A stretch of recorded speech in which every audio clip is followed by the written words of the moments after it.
dear listener, to Dream Carriage, your quiet companion at the close of the day. Here you are safe.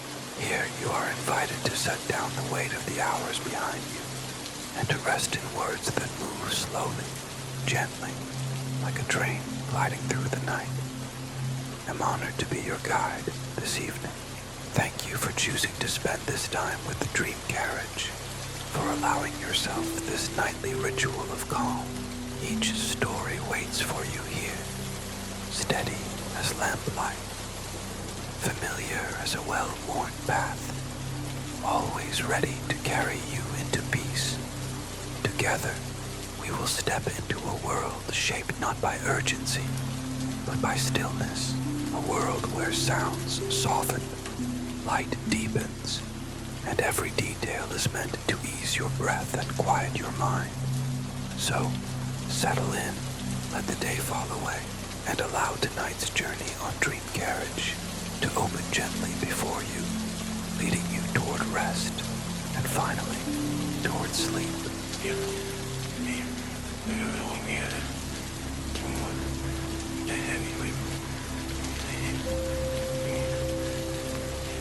There once was a king and queen who had 7 children.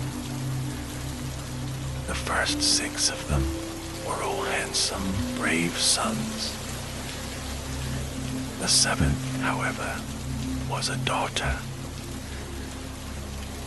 As the youngest of the children, and the only girl, she was doted upon by the family and loved by the people in the court. Her name was May, and she was as sweet as could be.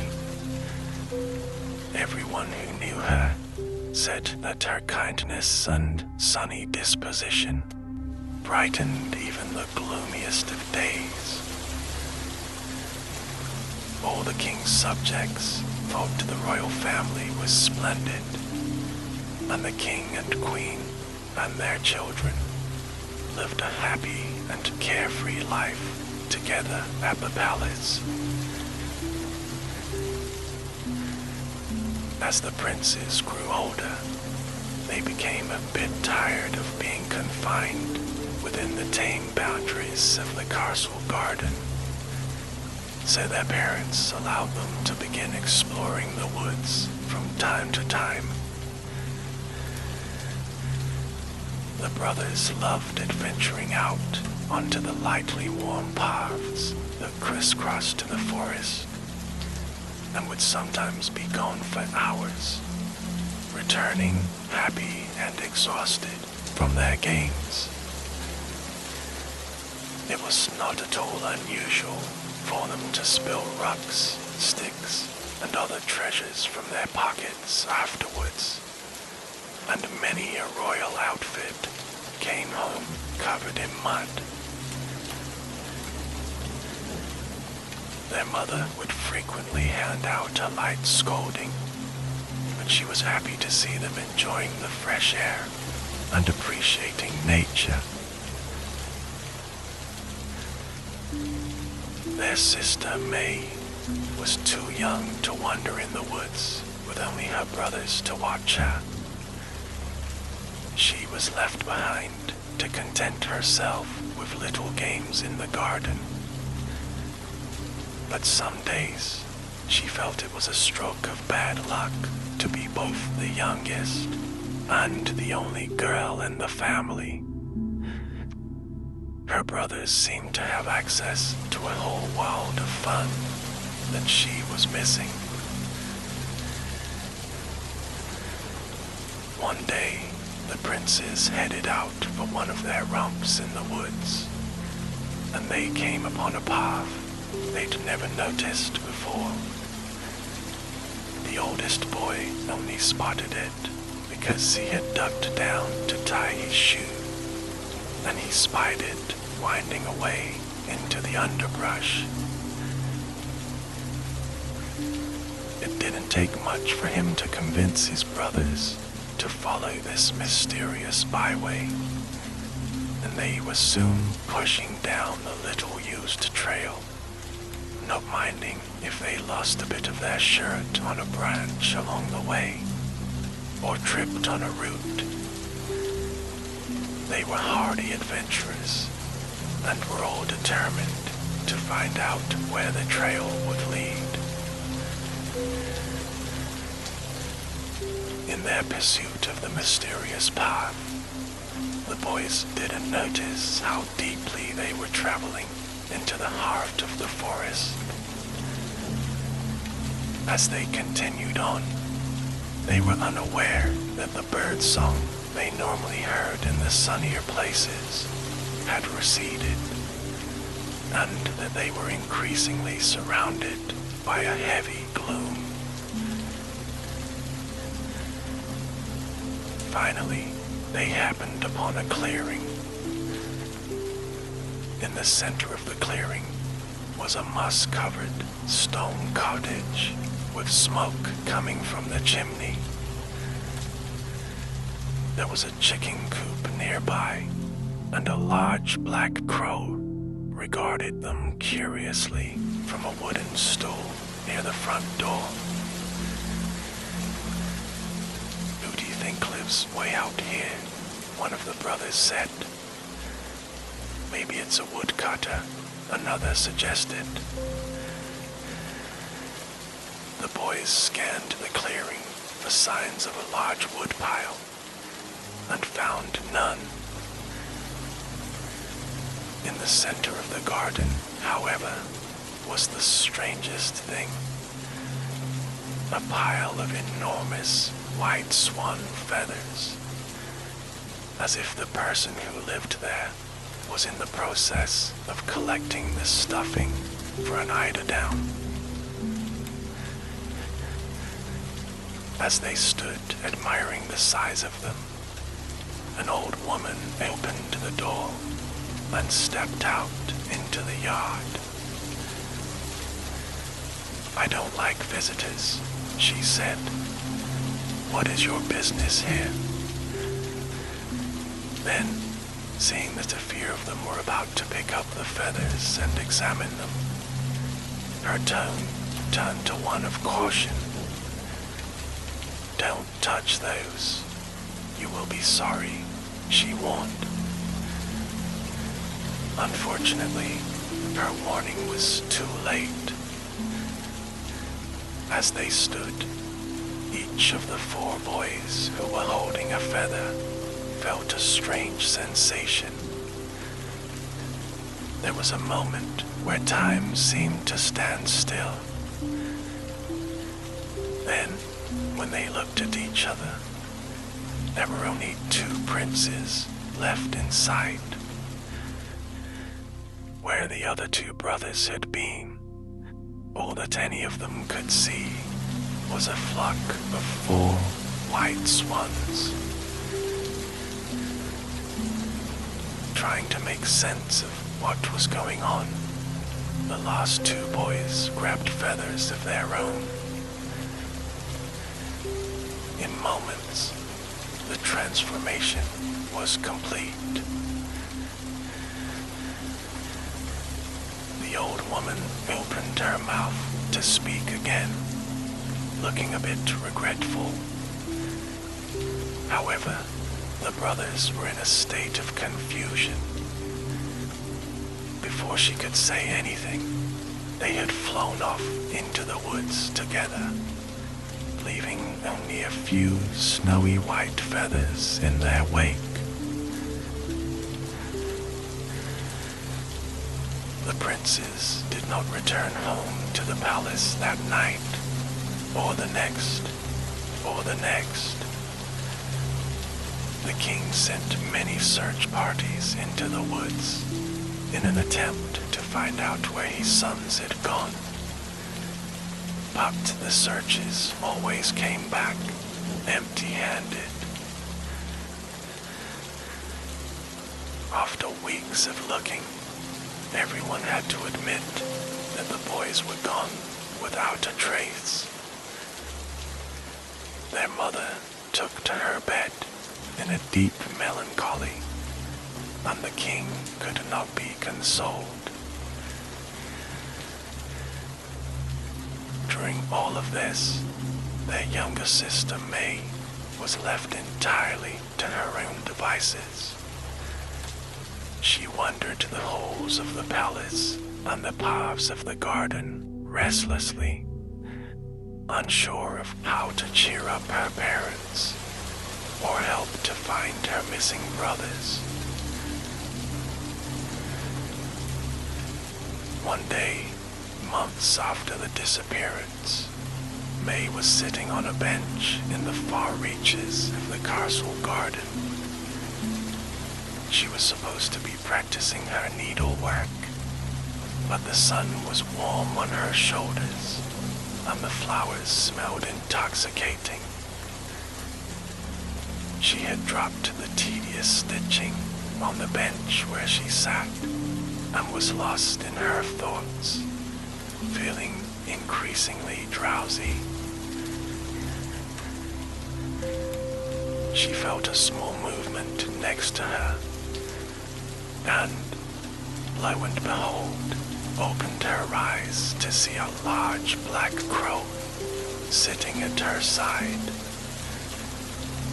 It was observing her with a very intelligent gaze, and at its feet was a large bowl of golden yarn. She caught her breath and didn't move, not wanting to startle the bird. The crow didn't seem nervous though, and merely hopped a few feet, looked at her one more time, and then spread its wings and flew into the forest. May turned and regarded the ball of yarn. Leaning over, she picked it up and turned it around in her hands. It was delightfully soft and sparkled ever so slightly in the light. As she turned the ball in her palms, it rolled lightly off of her fingertips. Unraveling quickly, the ball traveled away from her, down the well-tended garden path, and then disappeared in the direction of the forest. Not wanting to lose her new treasure, May picked up the end of the yarn and began to follow the string into the woods, rewinding it as she went. The ball kept rolling. It never got entirely out of her sight, but she seemed unable to catch it. Over tree roots, under logs, and between mossy boulders, the yarn went. It didn't seem in a great hurry, but its pace also did not slow. On and on the yarn traveled, never reaching a resting spot. This went on for so long that before she knew it, May was deep into the gloom of the thickest part of the forest. If she had taken a moment to rest in her pursuit of the yarn, the princess would have realized she had left no trail behind her to mark her way home either.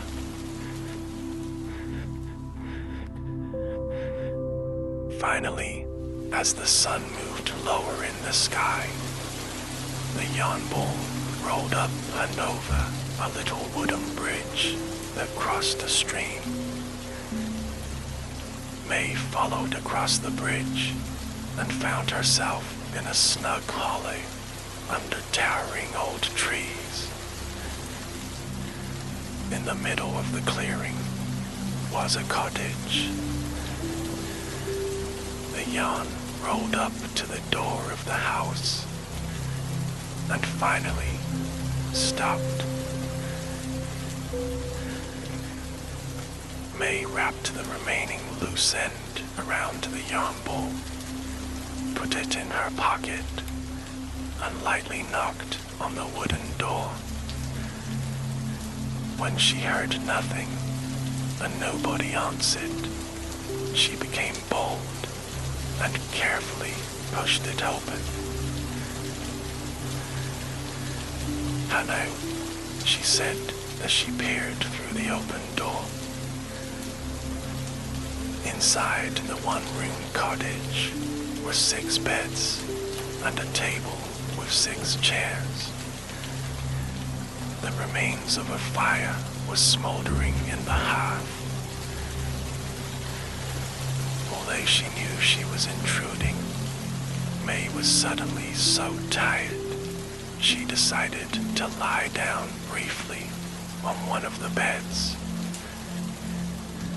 She sunk gratefully into the soft mattress, her head resting on the downy white pillow. The last remnants of the fire glowed warmly in the grate, and she could see through the window that the sun would be setting soon. She would just rest for a moment, she thought. Before she knew it, she was fast asleep.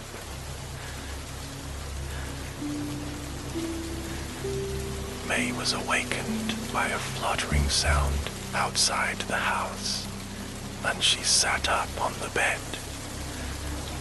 The sun had set, and it took a moment for her eyes to adjust to the gloom. Moving to the window, she was amazed to see 6 regal swans landing in the clearing. As each one gracefully touched the ground, his wings and white feathers disappeared, and there, instead of a bird, stood a young man. May realized immediately that she had found her missing brothers. Naturally, the boys were overjoyed to see their sister again. A new fire was built in the hearth, and the princes and the princess had a lively evening inside the house, so glad to once again be together.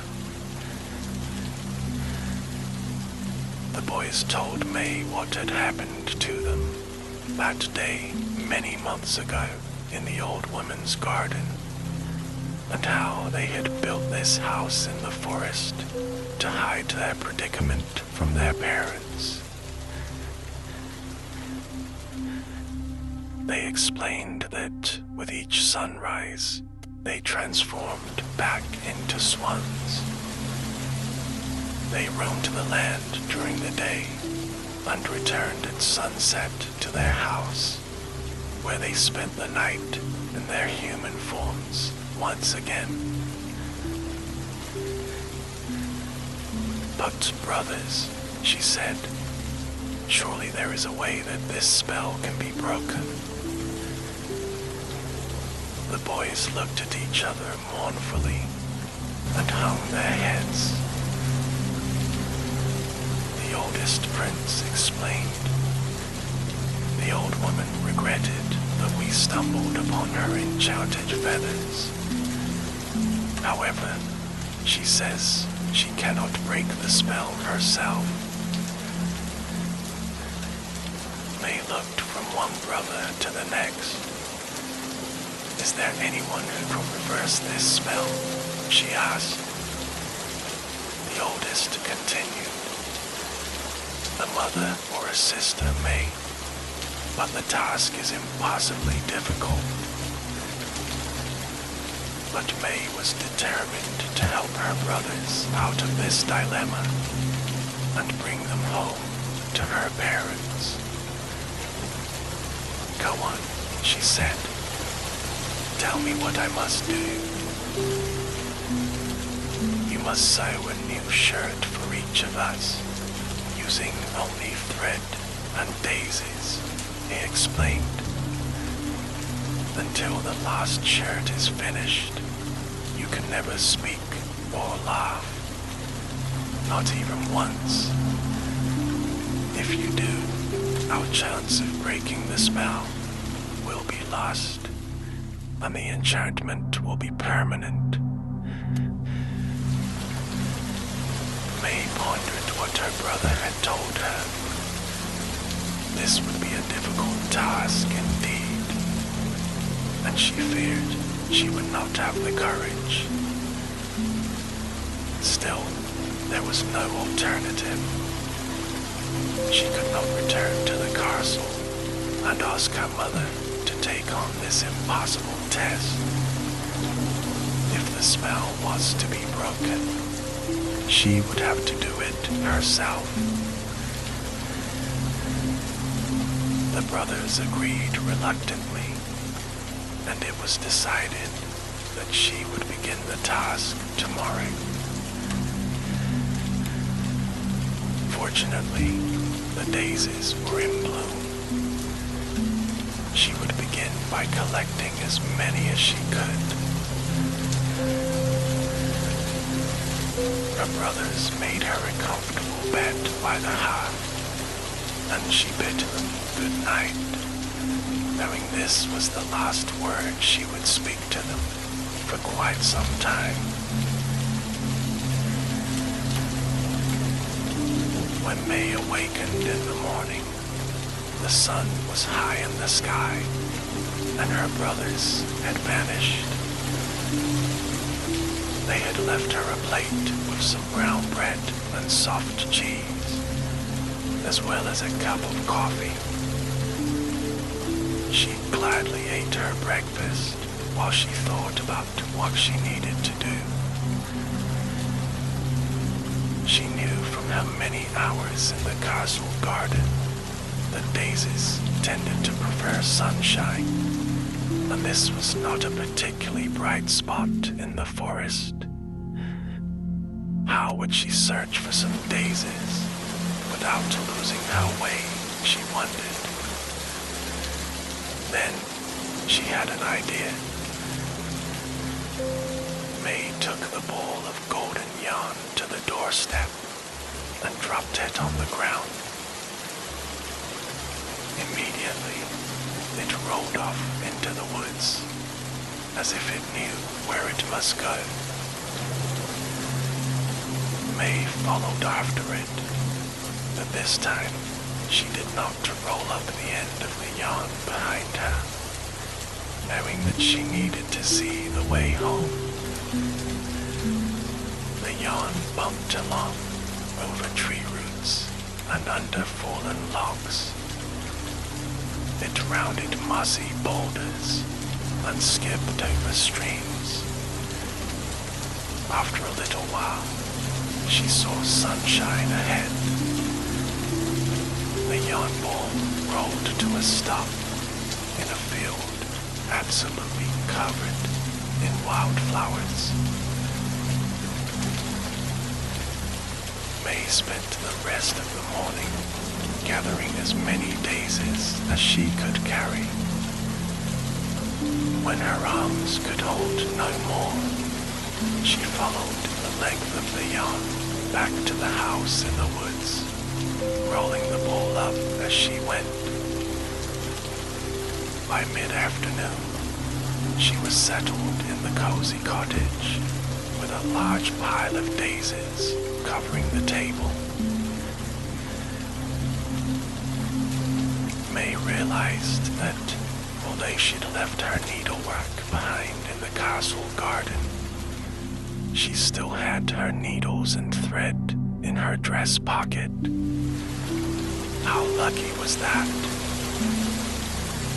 Grateful that she had paid at least some attention during her sewing lessons, May sat down at the table, and in the light from the window, she found a way to begin sewing daisies together. When her brothers returned that evening, they found her hard at work by the light of the fire. And so their new routine together began. Each morning, the brothers would transform into swans and fly away. If the weather was pretty, as it often was in the summer and early autumn, May would sit outside on the steps or in the branches of a nearby tree. Sewing in the dappled sunlight, she would work all day, never speaking, even to herself. The work was very slow and difficult, and weeks passed before the first shed was even partially finished. Her eyes grew tired from threading the needle, and her fingers became rough from the flower stems. Still, she worked on.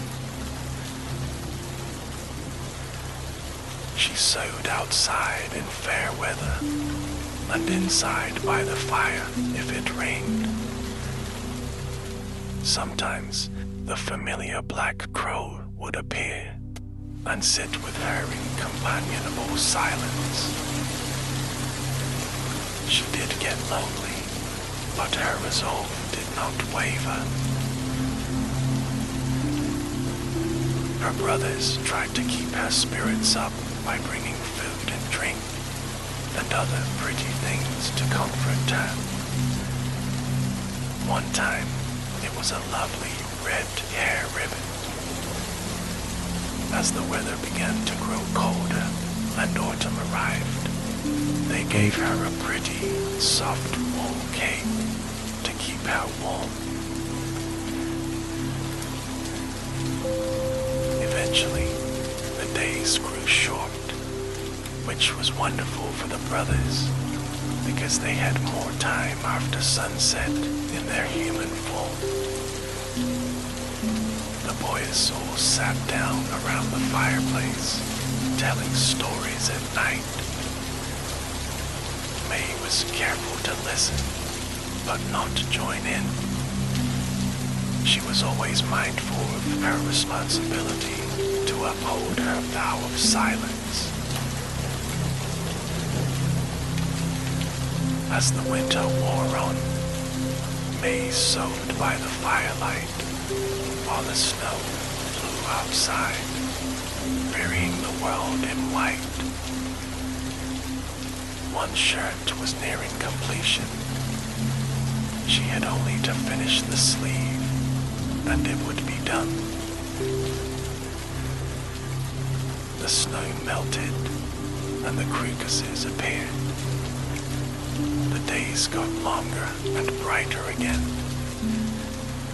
Finally, as summer dawned, she had one entire shed made of daisies. It had taken almost 1 year to make the first shed, and now May was completely out of flowers.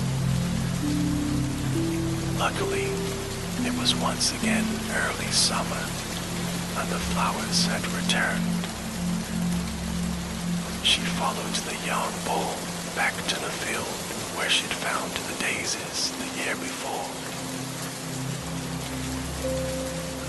As she had last time, she filled her arms with as many daisies as she could possibly carry, and then returned to the little house she shared with her brothers, pursuing the yarn trail the entire way. Beginning again, she sewed from morning to night. She sat outside in the sun or inside with a candle. The second shed took shape slowly but surely. It was completed by the following June. By the time the third shed had been finished, another year later, May had grown from a girl into a lovely young woman. Sometimes, while she sat threading her needle, she wondered if she'd ever remember how to speak or laugh again. Halfway through this test of how well, she was as determined as ever to break the enchantment on her brothers. She did, however, miss singing, laughing, telling stories, and having some company. She knew that had she been at home, she'd be attending balls and meeting suitors. However, she did not feel that she was making the wrong choice. Saving her brothers was more important. She was sitting on the crook of her favorite tree one day, with the black crow keeping her company, when something unusual had happened. A small group of riders emerged from the forest and stopped in the clearing where she was working. It had been years since she'd seen anyone other than her brothers. But luckily, she remembered not to speak, and just stared at these strangers, hoping they didn't mean any harm. The party consisted of 3 men and 2 ladies. All of them were richly dressed in velvet and rode beautiful, noble-looking horses. They seemed as taken aback to see May as she was to see them. Looking around the clearing, they concluded that she was alone, and the man on the finest-looking white horse spoke to her.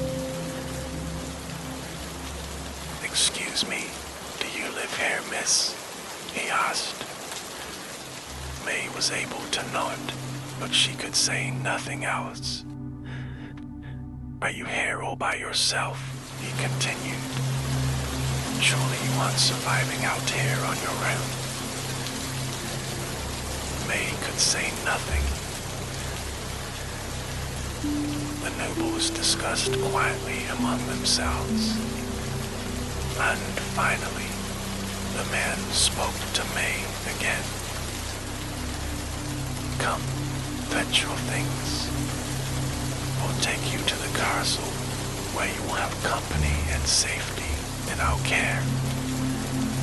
I cannot be guilty of leaving a lady in distress." May was not in distress at all. She was not interested in coming with these lords and ladies to their castle. Unfortunately, she had no way to protest without speaking, and they seemed quite sure of their plan. Seeing that they were quite determined to rescue her, she reluctantly gathered the 3 finished shirts and her needle and thread, and she put the golden yarn ball in her pocket. She might need it to find her way back. The man who had spoken to May helped her up in front of him on his horse, and they rode away from the little house in the clearing. As the trees closed behind them and her view of the cottage disappeared, she felt concerned. She knew her brothers would wonder where she had gone. It made her sad to think that they might assume she had given up in her quest to end their enchantment, that there was nothing she could do about it right now. She would find a way to finish the sheds and be reunited with them. After riding for some time, May and her new acquaintances came to a more sparsely wooded part of the forest, which eventually gave way to a view of an unfamiliar, walled city. A beautiful castle stood in the middle of it. May felt rather shy about seeing so many people after having spent all this time alone for the past 3 years. But she summoned her most royal sense of dignity and sat up straight on the horse. After all, she was a princess. When they reached the castle, some groomsmen came into the courtyard to help the riders down and take the horses. To her surprise, they referred to the man she'd been riding with as Your Highness. Unbeknownst to her, May had been riding with a king this entire time. She blushed at the realization, but she could not say anything. As she was helped down from the horse, she merely nodded to the king and to the groomsmen, clutching her shirts made of daisies and waiting to be told what to do.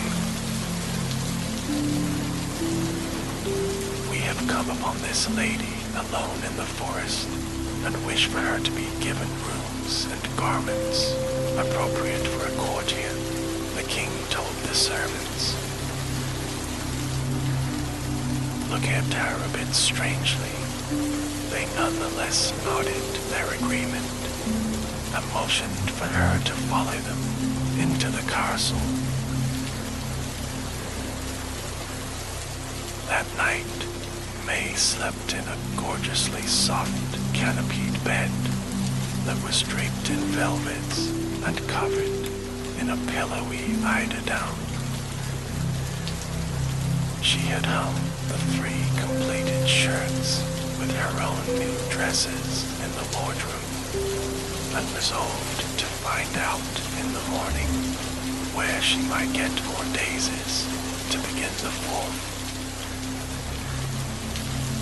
The courtiers were not sure what to make of this lovely and silent young woman the king had brought back from his excursion.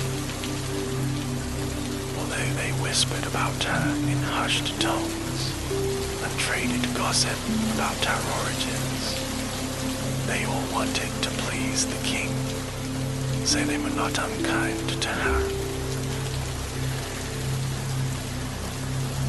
May's initial worries about finding more material for her shirts turned out to be unfounded. As it happened, the castle had an expansive flower garden, and nobody minded that May brought armfuls of daisies to her room as they grew in great abundance, along with other plants that flourished in the summer. It became commonplace for the lords and ladies to see May sewing her shirts on the veranda, in the parlor, or through the open door of her chamber. They all secretly thought she was quite strange, never uttering a word and working on this unusual project day and night. The king, however, found that he was slowly becoming enamored of this silent and beautiful woman who demanded nothing of him and didn't try at all to flatter him or gain his favor. On the contrary, he was impressed by her dedication and perseverance. In short, he realized he had fallen in love with her. On the 1-year anniversary of May's arrival at the castle, the king got up the courage to ask her if she would marry him. Surely, he thought, if she truly felt something for him, she could break her silence and accept his proposal. He sought her out on the veranda, where she was beginning to sew the 5th shirt. Kneeling next to her, he said, "Dearest lady, you have not been able to tell me your name, but I have become enchanted by your beauty and your peaceful humility. Would you overcome your vow of silence and agree to be my wife?"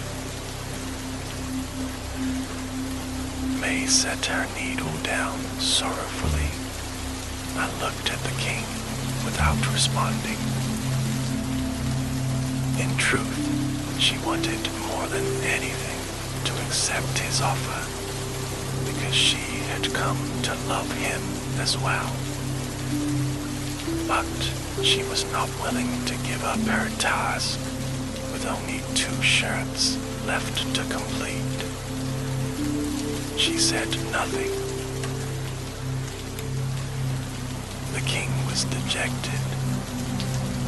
He continued, "Perhaps you do not love me yet, but I will give you more time. I will ask you again in a year. Maybe then you will be ready to give me an answer." Another autumn and winter passed by. The 5th shirt was completed. When exactly a year had elapsed, the king came to her again while she was sewing on the veranda. Kneeling next to her, he repeated, "Dearest lady, another year has passed, and I still do not know your name. But I am head over heels in love with you. Would you now consider giving up your vow of silence and agreeing to be my wife?" It took everything she had in her for May not to respond. By waiting patiently for another year and asking again, the king had made her love him even more. Still, she was not finished with all 6 shirts. Freeing her brothers was more important to her than marrying the king. She felt it was her duty to maintain her silence. The king was very sad that she didn't respond again. He said, "I cannot admit defeat just yet. I will ask you to declare your love for me just once more in a year's time. If then you still cannot break your silence, I will assume you never wanted to marry me, and I will obey your wishes and return you to your solitary life in the forest."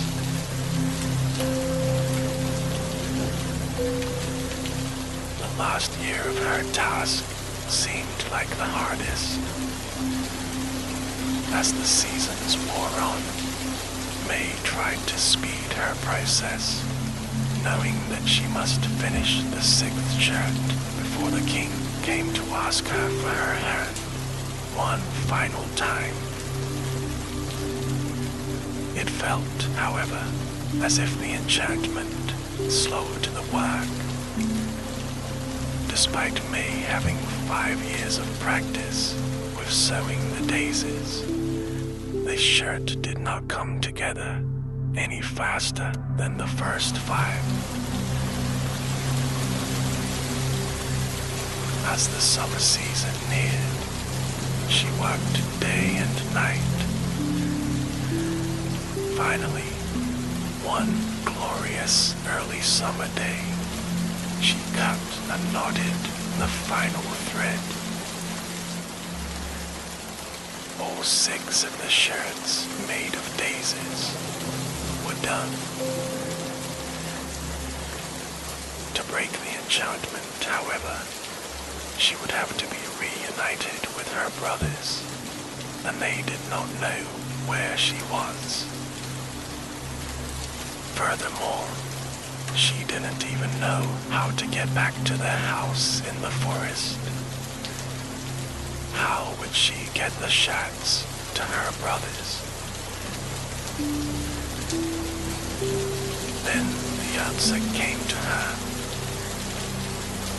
That night, she rose when the moon was high in the sky, gathered the shirts in her arms, and went to a side door of the castle.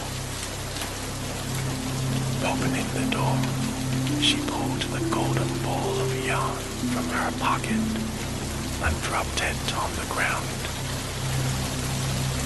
leaving the unraveled portion undisturbed behind her. May began to follow the magic fiber. It led her steadily through the castle gardens, down the streets of the town, and then outside the walled city and into the forest. The moon shone kindly on May, lighting her path. On foot, it took her many hours longer to cover the distance she'd traveled on horseback 3 years before. But by morning, May was overjoyed to see the little house in the clearing, looking just as she had left it.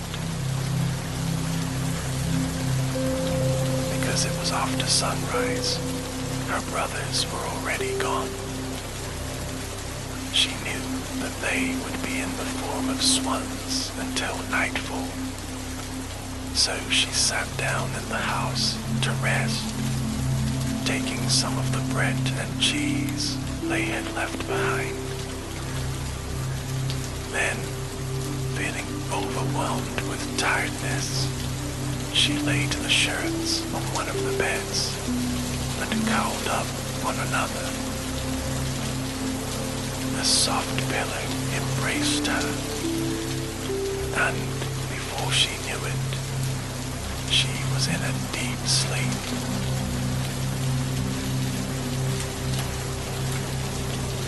May awakened as the sun was dropping lower in the sky. Not wanting to miss the arrival of the swans, she gathered the shirts and went into the garden to wait. She had been there for only a few moments when, to her amazement, the king rode into the clearing. He had followed her long strand of golden yarn all the way from the castle. "Dear lady," he said as he dismounted from his horse, "I was so distressed to see you had left this morning, because I am resolved to ask you one more time if you can break your silence to accept my proposal of marriage." As the king stirred to land hopefully, he was distracted by the sound of wings entering the clearing. At that moment, 6 enormous swans appeared, alighting near May in the garden. May's eyes lit up at the sight of her brothers, and before even a moment had passed, she had thrown a shout over the head of each of the swans. The king watched in astonishment as, in the warmth of the afternoon sunlight, the swans turned into 6 fully grown men. It was the first time they'd felt daylight on their human shoulders in more than 6 years, and they embraced May with happy tears. Seeing her task was finally complete, May turned to the king with a hopeful expression. Noticing a change in her, he understood that a great weight had somehow been lifted, and he knelt, hoping he would succeed in finally getting her answer. Dear lady, will you now break your silence and consent to be my wife? May gave him her most beautiful smile and finally spoke. Yes, I will. After that triumphant day, the brothers were reunited with their parents, who were overjoyed at their return. The entire family attended May's long-awaited wedding to the king. Everyone lived very happily after that. May and her handsome king ruled their kingdom together.